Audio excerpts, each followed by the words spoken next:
voltamos com o Comunidade do Conhecimento, sempre levando até você muita informação, cultura e entretenimento. E agora vamos falar de alimentos. Você sabia que muito do que comemos pode influenciar na nossa disposição? Pois é, algumas frutas, verduras podem ajudar a combater o cansaço. Sobre esse assunto eu converso agora com a nutricionista Daniela Capelato. Muito obrigada pela sua participação aqui, doutora. Daniela, obrigada, que agradeço eu por estar participando novamente aqui com vocês.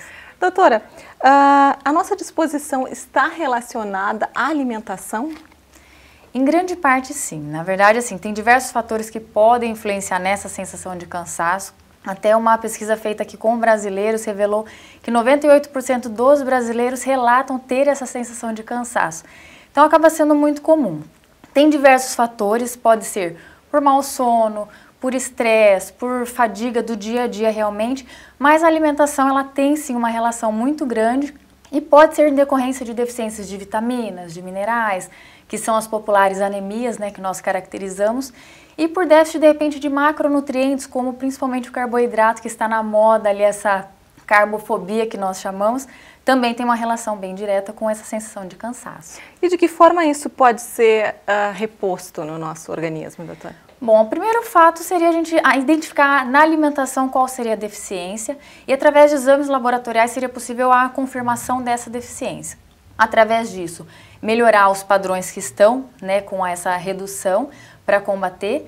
E depois que normalizado essas deficiências, aí se ainda se mantém esse cansaço, talvez seria o caso de entrar com alguns alimentos que entram para estimular o trabalho corporal, que atuam diretamente em sistema nervoso central, como seria o caso da cafeína, do pó de guaraná.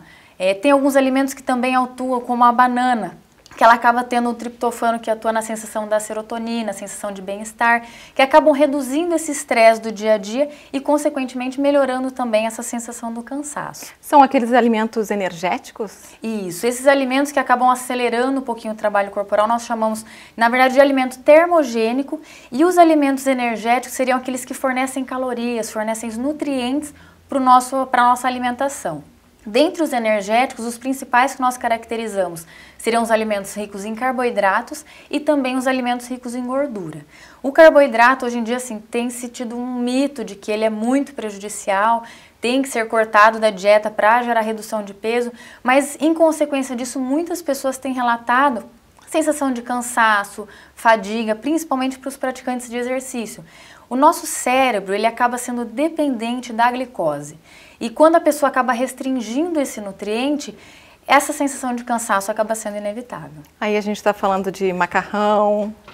Exatamente. Seriam os pães, as massas, bolachinhas, frutas também tem um teor de carboidrato bacana. Para quem restringe totalmente, os prejuízos acabam aparecendo. Hoje em dia a moda tem sido a dieta da proteína, a dieta Duncan.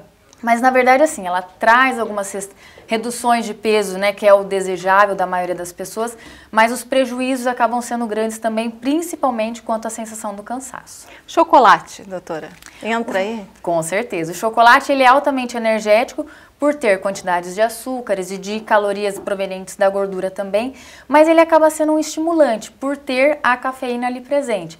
Tem a presença de antioxidantes também. Então, como um alimento que melhora essa sensação do cansaço, pode ser utilizado com moderação devido ao valor calórico.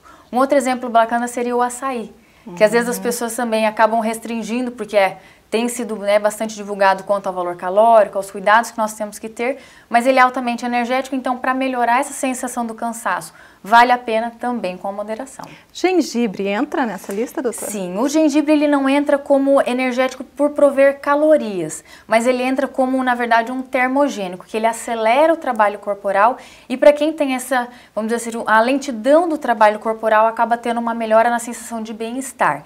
Então a canela, o gengibre, chá verde, o chá de hibisco, são bem utilizados com essa finalidade. Então tem aqueles que trazem energia por composição de calorias, que aceleram, que ativam um pouco mais o funcionamento corporal, e tem aqueles que têm os princípios ativos para acelerar o sistema nervoso. Então são dois tipos de energéticos, você pode caracterizar para o nosso organismo. Se a gente for falar em frutas, doutora, quais que entram aí? O principal seria quanto ao açaí, que eu já acabei relatando. A uva ela é altamente energética pela quantidade de açúcares que ela provém.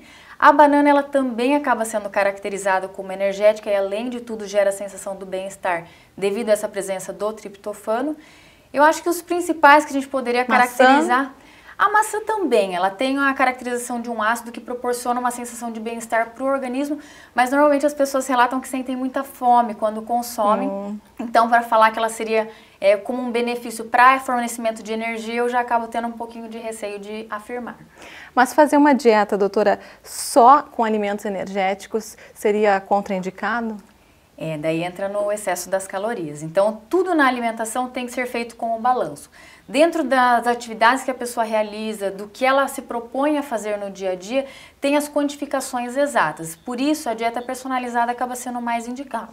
É claro que a inclusão desses alimentos que não têm calorias, mas que atuam como, vamos dizer assim, estimulantes naturais, pode ser abusada porque ele vai acelerar o trabalho corporal sem prejudicar com os excessos das calorias daí. Doutora, no início da entrevista você falou no café, né, na cafeína, Sim. né? Todo mundo quando está com um pouco de cansaço, está com um pouco de sono, toma uma xícara de café. Realmente funciona, doutora? Sim, o café ele tem também esse poder estimulante já diretamente no sistema nervoso central devido à presença da cafeína. Só vale o cuidado que tem pessoas que são mais sensíveis, outras não. Até a indicação em consultório para pessoas que são muito sensíveis seria a partir das 17 horas não utilizar mais o café, porque pode prejudicar o sono. Devido a esse prejuízo do sono, pode levar a sensação de cansaço no dia seguinte também. Então ele acaba sendo energético, mas se de repente num horário que não foi adequado para aquela pessoa que é altamente sensível, pode gerar a sensação de cansaço daí no dia seguinte. Em relação a calorias, doutora, desses alimentos, eles são muito calóricos, depende de cada um desses alimentos, esses energéticos? Vai depender realmente de cada um dos alimentos. Esses que atuam como princípio ativos estimulantes, normalmente não oferecem calorias, como seria o caso do próprio café, se não adicionado de açúcares, é claro. O gengibre, a canela, os chás verde, branco, vermelho, hibisco, todos esses, se não adicionado de nada que vá aumentar as calorias, eles não têm problema nenhum para serem incluídos na dieta. No caso, as frutas que nós citamos, a banana, o açaí, a própria uva, tem que ser utilizado com moderação porque apresentam sim um valor energético mais elevado, dependendo do objetivo, se é restrição calórica, esse tipo de coisa, tem que ter atenção especial ali. Então vale a pena o consumo, mas sempre com moderação. Doutora, muito obrigada pela sua participação mais uma vez aqui no nosso programa. Quer deixar os seus contatos? Eu é que agradeço. Bom, para quem tiver interesse em conversar, discutir um pouquinho mais sobre alimentação, fica o contato da Clínica Avaliare, que é o 3354-4415 e o 9958-0989. E mais uma vez, muito obrigada. Obrigada novamente, doutora.